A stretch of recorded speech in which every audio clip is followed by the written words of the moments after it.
Ever been listening to your favorite podcast and think, hey, I want to start my own? Then you need Anchor. It's the easiest way to make a podcast. Let me explain. First, everyone's favorite word free. There's creation tools that allow you to record and edit your podcast right from your phone or computer. Anchor will distribute your podcast for you so it can be heard on Spotify, Apple Podcasts, and many more. You can even make money from your podcast with no minimum listenership. It's everything you need to make a podcast in one place. Download the free Anchor app or go to anchor.fm to get started. Growing up in the projects to a mother who put drugs before her was hard enough for Nikoya Rogers. She was no stranger to the struggle. Feeling alone in this world made her vulnerable to a lot of pain. To the only man she ever loved, it was either him or the streets. From a young age, Ice wanted to save the world and everyone around him, never caring about the circumstances. You've heard the saying, not everyone can be saved. Well, Ice thought differently. Hitting the pavement, not looking back, he had a run-in with the law that caused him to lose everything, even that one thing he wanted to save. These two have one thing in common. Their love is undeniable. When situations arise, will they find themselves fighting for or against each other? Take a ride with Nikoya and Ice and see if mending a boss's soul is possible. Hello, my beautiful people, and welcome back to the Bibliophile's Bookcase. I'm your host, Erica the Bibliophile. And what I thought was like an urban fiction romance novel, it's not really giving that. It's still on the side of urban fiction, but not too much. This book is really kind of all over the place, but it has some good talking points. So let's get into it. Nikoya is a young lady who just found out that her boyfriend possibly has a baby, and she's very upset about that. Now, there has been infidelity in the past. Um, I'm sorry, we have a special guest today. This episode will be featuring my niece. She's only 3. She does what she wants, so just bear with me. Um, So they're fighting because it's like, you cheated on me before, because he's denying the fact that it's even his baby or could possibly be his baby. And she's like, you cheated on me before and we've done this and I took you back. I thought you were being better. And he's like, so who you gonna believe? Your nigga or this piece of paper? Because it ain't like she was confronted by anybody. The woman didn't approach her at all. He was served with papers while they were out at a restaurant. And so he, trying to manipulate her like, who you gonna believe? Me? I'm telling you it's not my baby. So that's just that on that. And she's like, you know what? I'm not about to keep doing this with you. I'm out of here. So she packing her stuff, leaving, and his name, which we never got an explanation as to why his name, he goes by Beezy, but his real name is Jordan, because he's not a street guy. Like, he's not out in the street. He lives off of an inheritance, which that was never fully explained either. It's just like we knew that his parents were drug addicts, but I guess they were rich drug addicts because he doesn't have to have a job and he's not working right now. He's just literally spending the money that he was left with. And that makes him feel important. So basically, like, he could buy and sell Nikoya with no problem. Because when she's packing up her stuff, he's like, you're going to need me way before I need you. But it's like, that's not the case.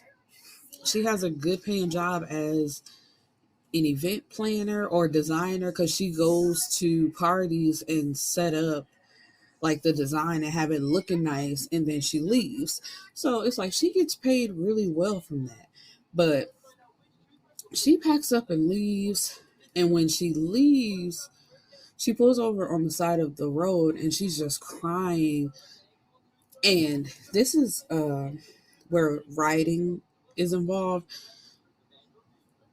When she was describing the situation, it was literally like a loop, or like you saying one thing and then saying the complete opposite. Okay, this is what I mean, because I don't think I'm explaining it right.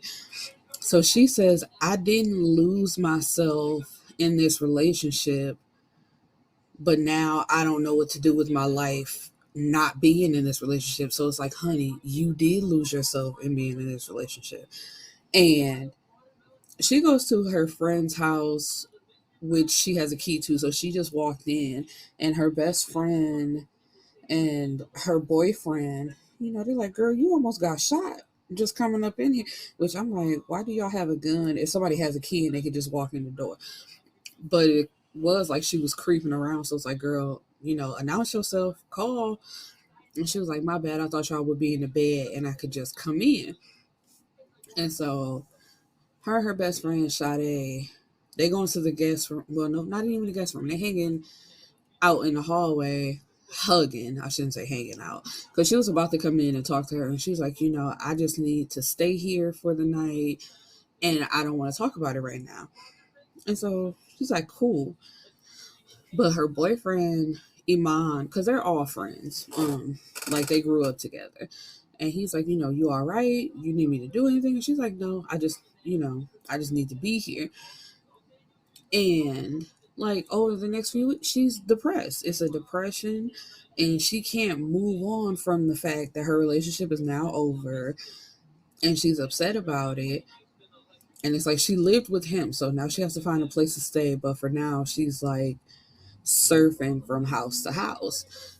And nobody, and the sad part is, like, nobody is surprised about the information when she kind of reveals that he possibly has a baby and they're no longer together. It's like he been acting that way. He been like, kind of shitting on you and treating you like shit. So I don't understand how you're surprised by this information. Nobody else is. And then we get a point of view from, because it's what is it? It's from first person point of view when they get a chapter. And he's like, I love her. I can't be without her. I don't want to be without her. But I also can't stop fucking these bitches. Like, I like her. She it for me. But like, I just got to have something on the side. Like, he's just not. And that's the thing that kills me. It's like, I am happy with you. You're it for me. I want to be with you for the rest of my life. But I'm like, so I'm not it for you, and you don't just want to be with me for the rest of your life. You just want me to be stupid and be here with you. Because I'm like, I've said it before and I said it again. There are people who want to be a part of poly relationships where it's like our relationship is our main focus, but we're also open to dating or either just sleeping with other people. There are people that's okay for them. Like, they like that type of life. They want to be involved in that type of life. Why can y'all not find like-minded people? Instead, y'all want to drag people through the dirt who have told you that that's not okay for them, and they don't want to be a part of that. So it's like, she's at Sade's house, but he pops up at her job. I'm calling him Jordan. I'm not calling him Beezy. Jordan pops up at her job, and there were flowers left out for her from an old friend. And he takes the note off of the flowers and gives them to her as if he was the one that bought them. I'm like, now this is somebody that you claim you want back and you want to be with her, but you don't even take the thought to buy her a gift or, come with something in your hands. You steal somebody else's shit and pass it off as yours. And as soon as she takes the flowers from him, she throws them in the trash. It's like, nigga, I don't want nothing to do with you. Nothing at all. Like, please leave me alone. And then it's confirmed that the baby that he had to take a test for is his. And he tries to flip that off on her. Like, I took the test like you wanted me to take it, and it turns out the child is mine, so I need you to come back so basically you can help me raise her. And I was like, finally somebody who is on my side. Like, nigga, no. First of all, you cheated on me to make this baby. You think I'm about to help you raise this motherfucker? No. And so he has it in his mind that she's sleeping with the old friend who bought her the flowers, and he chokes her out in her place of business. And she manages to get away from him, but he runs before she can call the cops, which I don't understand because it's like, even if you run from where it happened and she did either call the cops there or go to the police station, she has the evidence around her neck. She knows where you live. Like, it's easy for you to be found. So, okay, you weren't arrested that day, but you could be arrested eventually. But let's go back to this old friend. So, it was like a week or two of her moping at Sade's house. And Sade was like, girl, we going out tonight. You getting out this room, this depression thing, like, you can't let it consume you forever. So let's go. Because there's more to life. You have a lot more to live for. Like, okay, this relationship ended and, it's terrible. I'm sorry, but we going out to have fun. Now, them going out is a catch to it because it was actually a welcome home party for Ice. And Ice is Iman's brother, but this is also someone that Nikoya once had a relationship with. He went to jail for 5 years. Now, she was in this relationship with Jordan for 4. So, he didn't know nothing about him, like nothing like that, I guess, until he went to jail and word got back to him. So, them seeing each other, it's like, oh, you look good, you look good. He fresh out of jail, she fresh out of a relationship, so they flirting. But Jordan showed up to the club that night trying to rush himself into their VIP section and got held back by security. And this fool pulls out a gun in front of a crowded club. And Ice walks up to him like, I see you trying to show out, but what you want to do that for? And he's like, you don't pull this gun out, so you better use it. Which, thank you. Don't ever pull a gun out just for show. If you're not pulling that bitch out to actually pull on it, keep it in your pocket.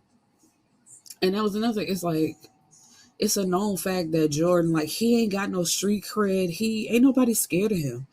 It's like he just walking around pretending to be this tough guy, and he's not tough at all. Like, sir, please go find yourself something to do. Go enjoy that money that you got that you ain't got to work for. And so they send Iman and Ice, like, when he got to pulling his gun out, they sent them home. Like, you know what? Y'all get away from here. We're not finna do all that. Oh, and I forgot. Look, I'm forgetting stuff because it. So at one point, Jordan showed up to Iman's house. I think it was the very next morning because he's like, man, she finna come home. We not doing this. So Iman comes out his house and like dead punches that nigga in the face. Like, get away from my property. I don't even know why you showed up here. So it's just beef between them two.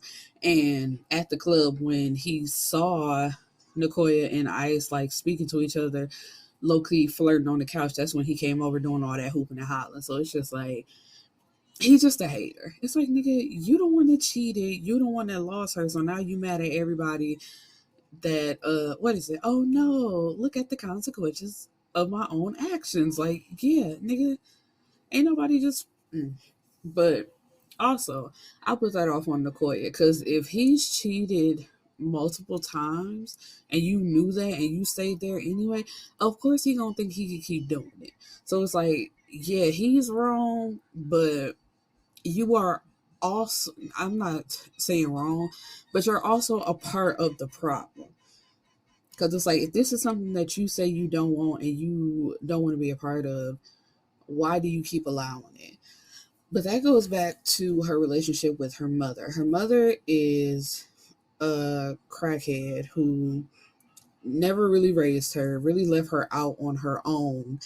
So she's feeling away about this failed relationship with her mother and then her failed romantic relationship, which well, they can't go hand in hand. I was gonna say they have nothing to do with each other, but that's not true because she brings that relationship into this relationship, and I just knew that because, like I said, they were friends, like childhood friends to now. So as a kid, Ice was selling drugs to take care of his own household and her.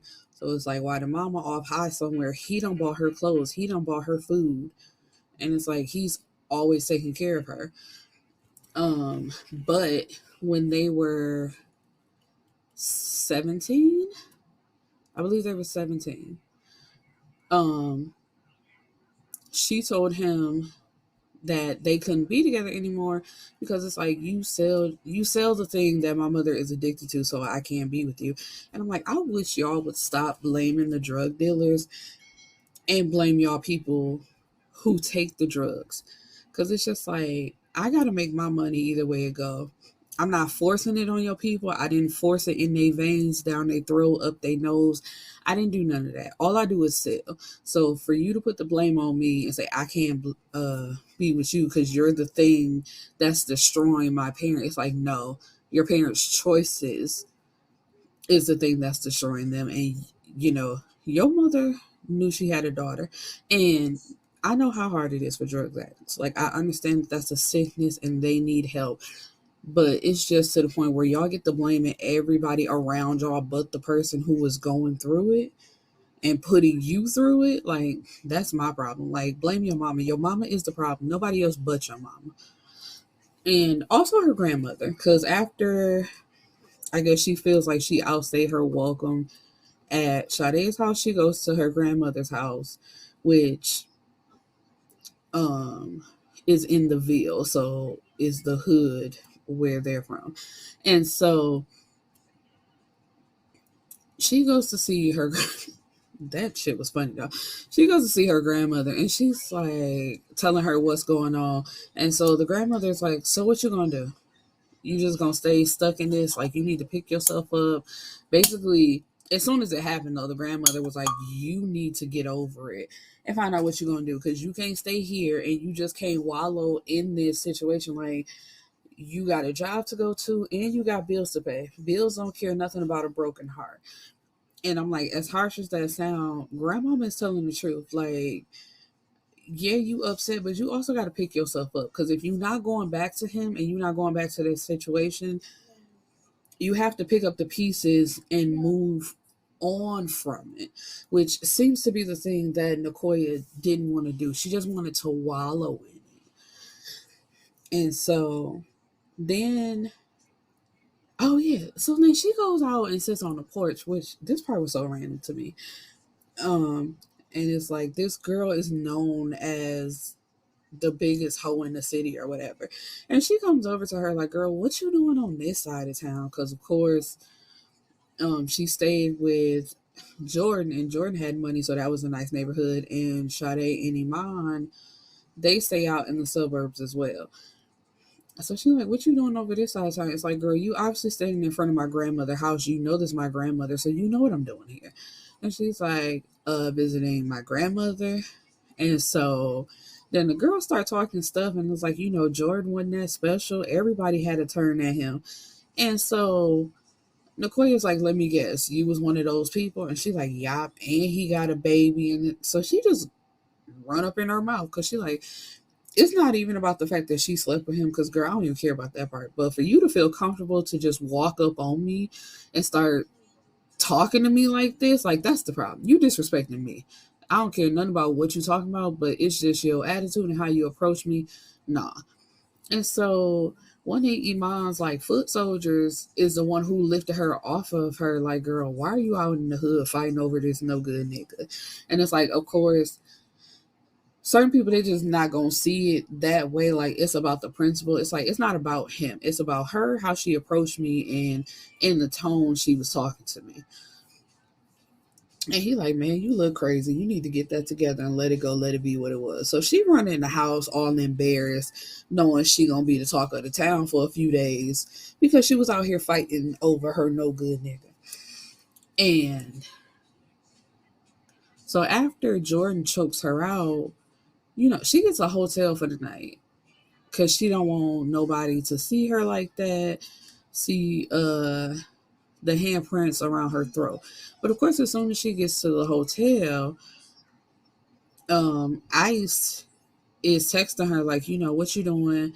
Let's go out to dinner. Like, let's talk. Let's meet up. Like, we friends. We can hang out. And so, of course, she dresses herself up to where she hides her neck. And they go out to the bar. They have fun. And she gets drunk. And he takes her to his house. Now, she fell asleep in the car. So he done took her up to the bed and took her outside clothes off and was giving her one of his shirts to sleep in. And so with him taking off her clothes, he sees the handprints around her throat and he is upset about it. So he immediately like steps outside and starts smoking because it's like, man, I want to handle this for her, but she wasn't even going to tell nobody about this. So he's just trying to calm his nerves. And so she steps outside immediately on the defense. Like, I know you saw the handprints around my neck, but don't say nothing and don't feel like you gotta solve this problem for me. And I got his anger. It's just like somebody is putting their hands on you. So of course, friend, former lover, like they gonna want to protect you and take care of it for you. But once again, like how I was just talking about how the city's hoe came at her, it's how she came at him. And he's just like, so you defending, and it's very much seemed like she was. It's like, so you defending what happened to you, and it's the words that she used. It's just like, girl, you sound a fucking fool right now, but okay, cool, you got it. And she's just so much on the defense. She's like, you know what, you ain't got to worry about it. We ain't got to talk no more. Whoop de whoop, whatever. And she jumps up and puts her clothes back on and runs out. So he's like, man, fuck it. I'm not finna be doing all this.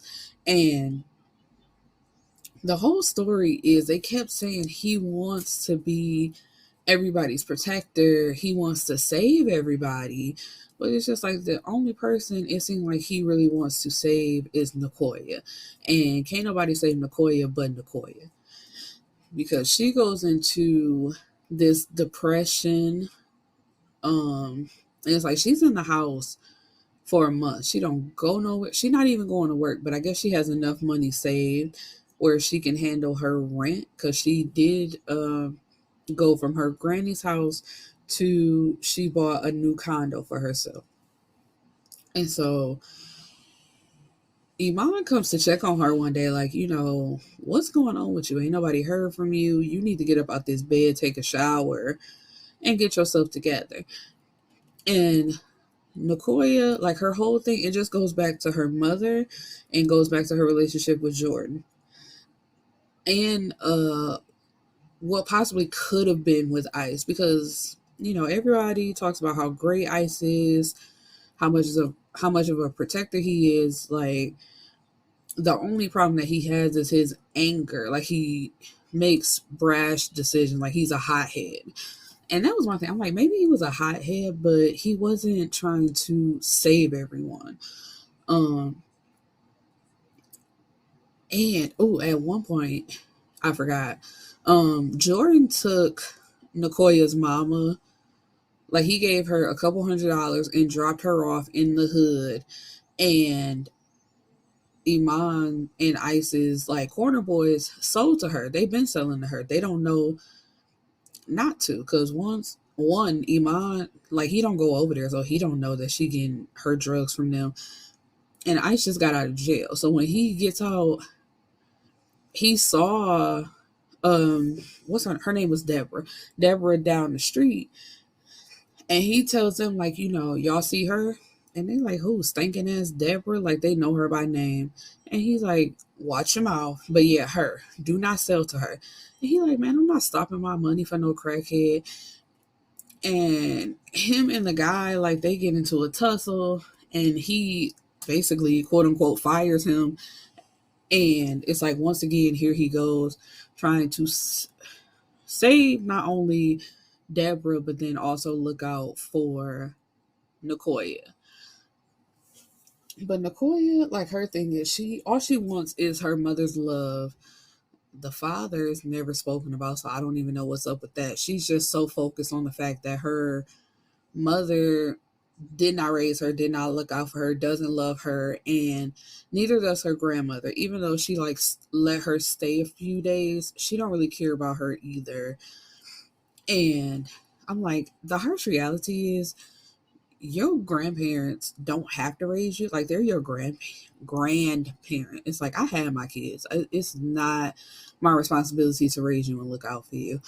Um, and then she's like, I can't even get my own family to love me. And then I thought this man loved me and he didn't. So it's just like, baby, you need therapy. That's just the bottom line. And in the midst of that, I feel like these two don't really love each other, because that was another thing, like, was kind of the purpose of the book.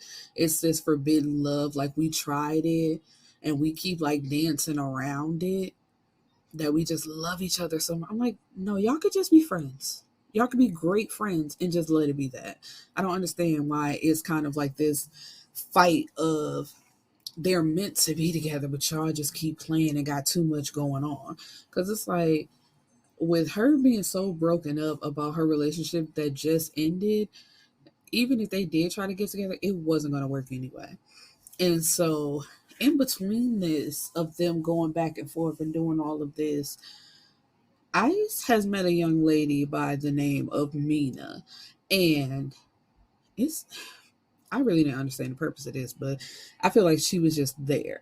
Because it was somebody he was kicking it with. And, one night he goes over to her house, and after they're done having sex, he gets up to leave because he's already explained to her that it's not that type of party. And, like, we not together, we're not expecting anything from each other. It's not that. And she agreed. Um, but she's like, I know, but friends can stay over with each other. It's like, no, they can't. Because you're not looking at me as a friend. And so I don't want any confusion between us. So no, I can't. And then, like, one night, once again, when she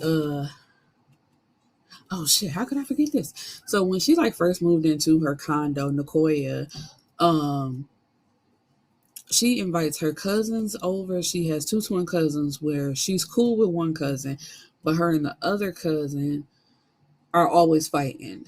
I think it was Drea and Dana. So she was cool with Drina. She was cool with Drea, and her and Dana was always fighting. So, and Sade's cousin is also there. It's like a girls' night inside her apartment celebrating. And of course, as soon as Dana walks through the door, she got her nose turned up and is like, really? And so it's like, girl, what is your problem? And Dana's like, see, you over here trying to act as if everything is all good with you, and you really sad about missing this nigga. Um and once again, like, she's another one who is like, girl, you stupid. Men don't want no relationships. They just want to fuck and let that be that. That's what you need to be doing while you out here trying to act like your shit don't stink with this little apartment you got, and you upset about a nigga that everybody know ain't shit. And so Nikoya says something and stands up and was like, let me guess, you slept with him too. And the way her cousin smirked and was like, basically, of course I did. Like, girl, who hasn't? And so they get the fighting. And it's like, once again, I'm on Nikoya's side in the fact that it's the principal. Like, ain't no way you finna stand in my house and tell me that you slept with this nigga besides some other shit that you done said. It's like, yes, it's surrounding him, but it's also how people feel like they could just disrespect her like this. It's like, she don't bother nobody. She not coming at nobody. It's always them approaching her. So every time she fought, I was on her side. Because I'm just like, girl, don't let them disrespect you like that. And she didn't. But after that, she got so worked up that she had a panic attack and she fainted. So when Ice gets the call in the middle of the night, that she fainted, he jumps up because he was at Mina's house and he left. And it's just like, oh, so you do sleepovers with your friend. Um, but after he leaves the hospital, because him and Jordan got into it in the hospital, and he punched Jordan in the face twice. And so Sade was like, the police on their way, so you might as well just leave. And then with Sade and Iman, she had been calling him, but he ain't been answering the phone. So she low-key worried, but not too much because she got to worry about her friend. So when Ice go outside, he see his brother like, man, where the hell you been? She been trying to call you for hours and can't nobody get in touch with you. And so Iman looking off to the side, like, man, I had some shit to do. And it's like, oh shit, here we go. Somebody else. But he don't go back to Mina's house. He goes to his own house. But when he pull up at his house, Mina is sitting in his driveway. And it's just like, why? And so when he go to knock on her window, she's like, I was worried about you. Who just jumps up in the middle of the night and takes off and doesn't say anything? So I was just coming here to make sure that you were okay. But even if I wasn't, like, what right do you have to just sit outside my house? You don't know what's going on with me. And it's like, yeah, if I didn't answer your phone calls, then you need to wait for me to hit you back. But you taking it upon yourself to just show up at my house like I owe you something, it's crazy to me.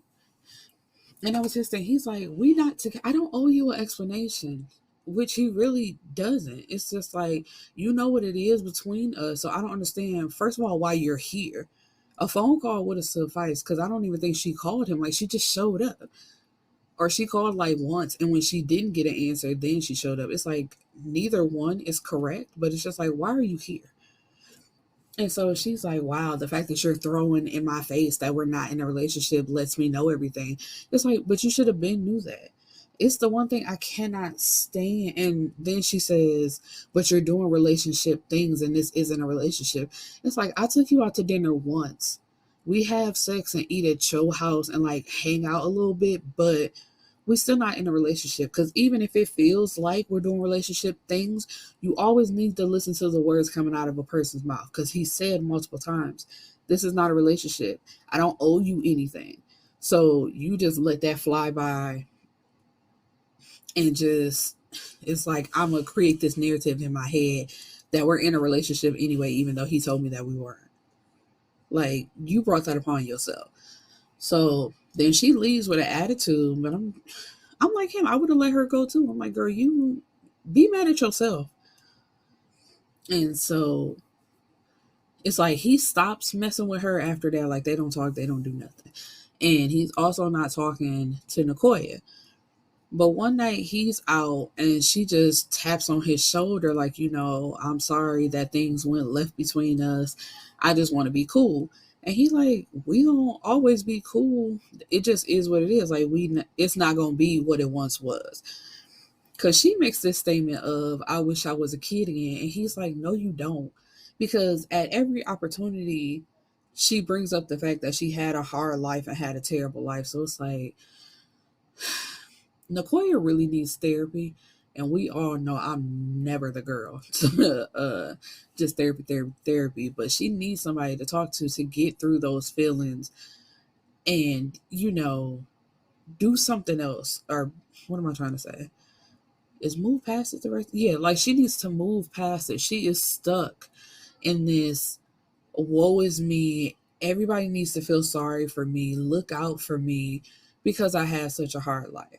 And it's like, yes, your life was hard and, it's to be commended what you went through. But if you don't move past it, like people are going to get tired of hearing that. And that's just the way it is. Because it's like, damn, I know you had it hard, but what are you going to do about it? Because sitting here listening to you basically whine about it is getting old. It's getting real tired. And as I was reading it, because I think it was another book I was talking about where it just felt repetitive. It's like we saying the same thing over and over and over, and it's making this book much longer than it really has to be. And so at some point, Ice is like, I can't do this. Like, I got to move on with my life. I'm trying to get my CDLs. I need a legitimate job because I can't hit the streets and wind up right back in jail like I was. So I commend him because he's moving forward. He like, she trying to do the same old shit. I'm grown now and I can't do it. So he calls Mina. Wait. So before that, because it's back to the night where they out at the bar, they getting pissy drunk and they go back to her place and they have sex. And then he leaves that same night. So they both looking at it like, it is what it is. It was a one night thing. But Sade was there in her guest room. And when she comes out the next morning, she's like, if you wondering if I heard y'all, I did. and you need to not. Like, y'all, basically, she's sick of it. She's like, I'm so fucking tired of y'all. Y'all need to let this go. It's not going to end well because it never does. Like, just let it go. And so Nikoya's like, girl, it was just a one night thing and I'm grown. So if I feel like that's what I wanted to do, if that's how both of us felt, like it just is what it is. Like it's nobody's business what we got going on. And so with them arguing, going back and forth, Sade basically storms out and she don't even learn why Sade was there. It's like, you stayed the night, but why though?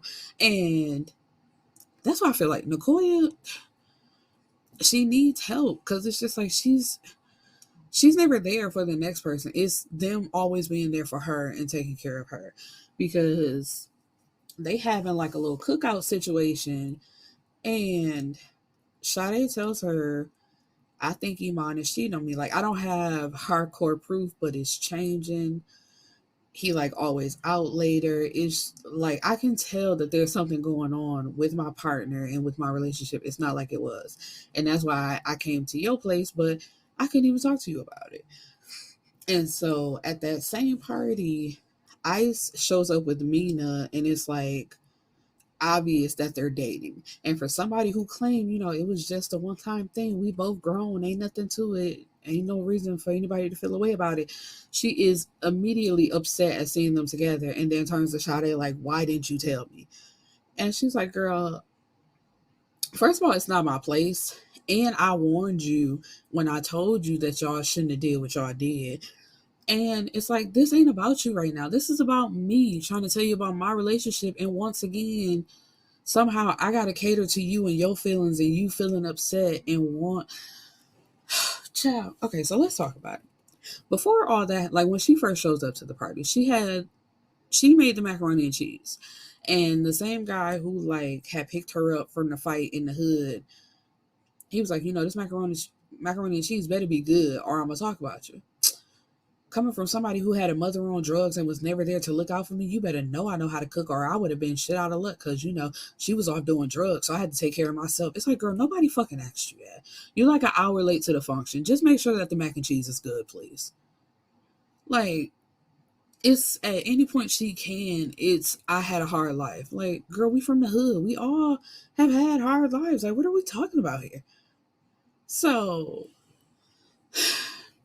after that, once again, it's still like a we all good kind of thing. You my nigga, but this my lady right here.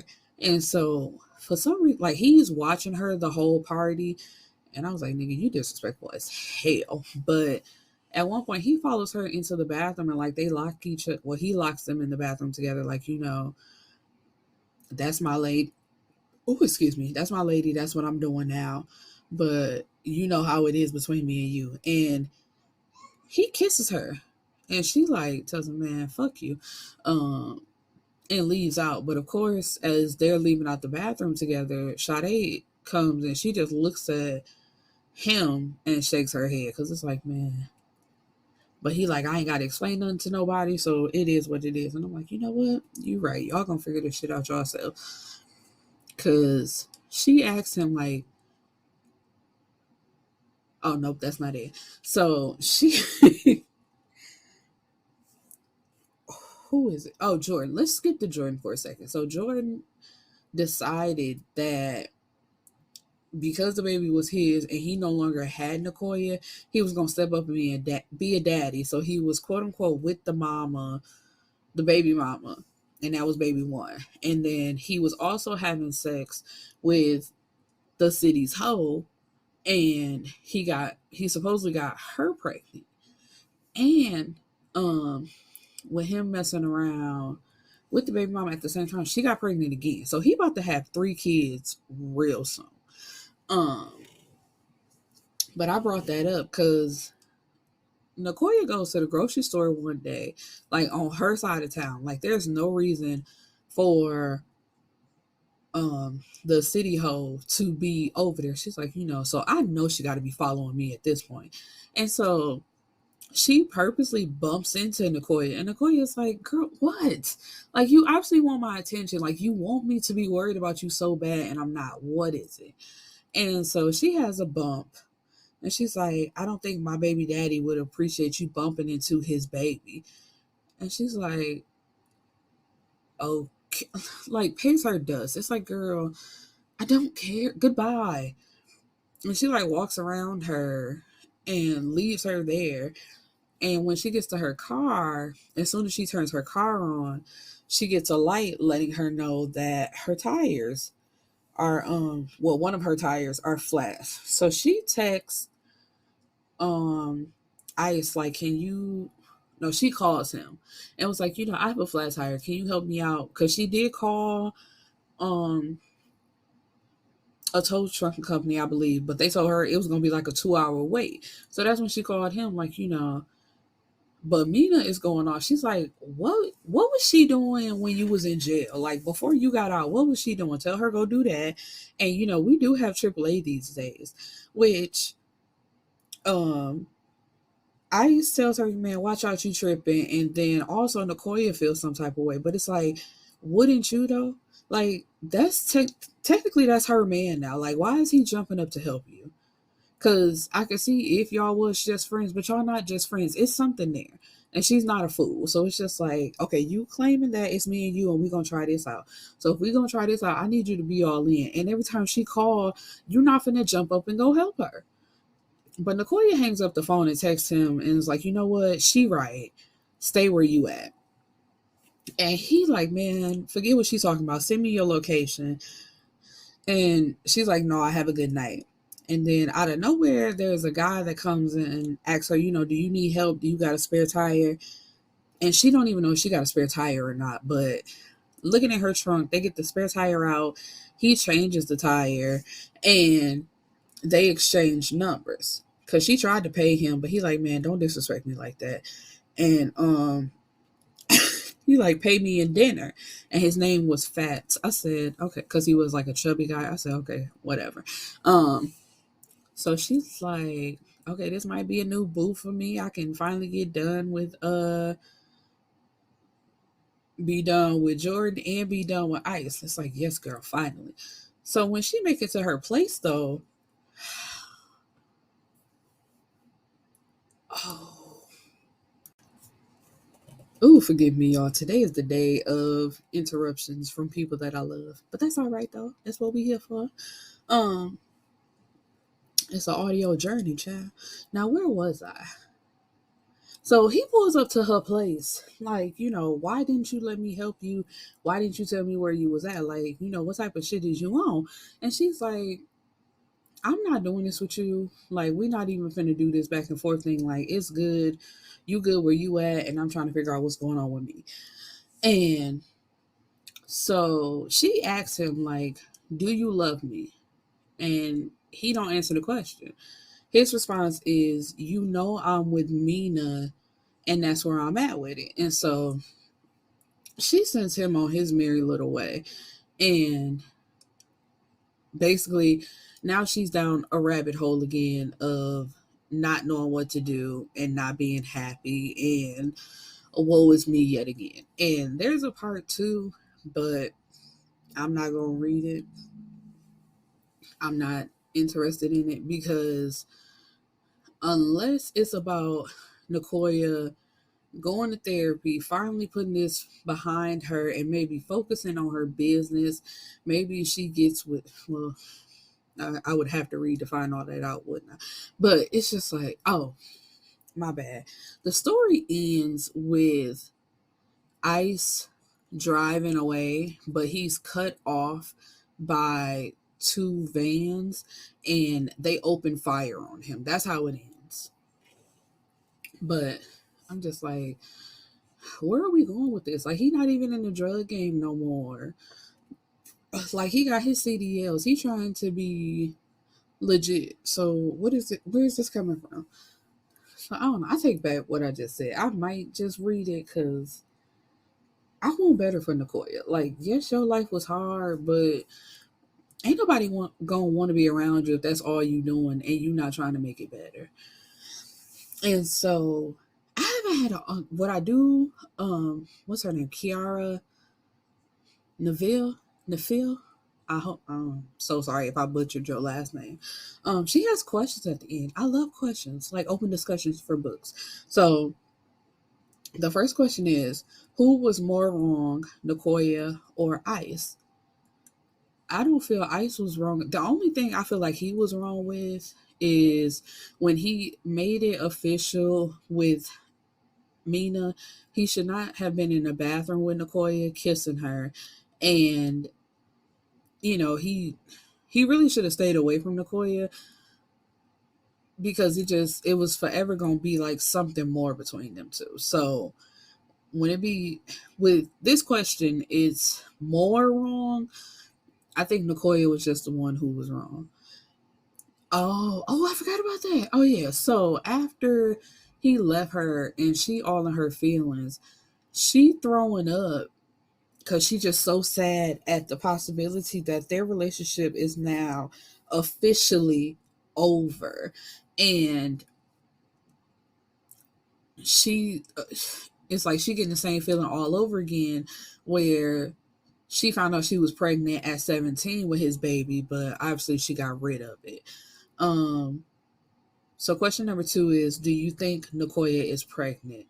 With the way it's going, it feels like she is, but I hope that she isn't, because I do not want a baby mama baby daddy drama story, please.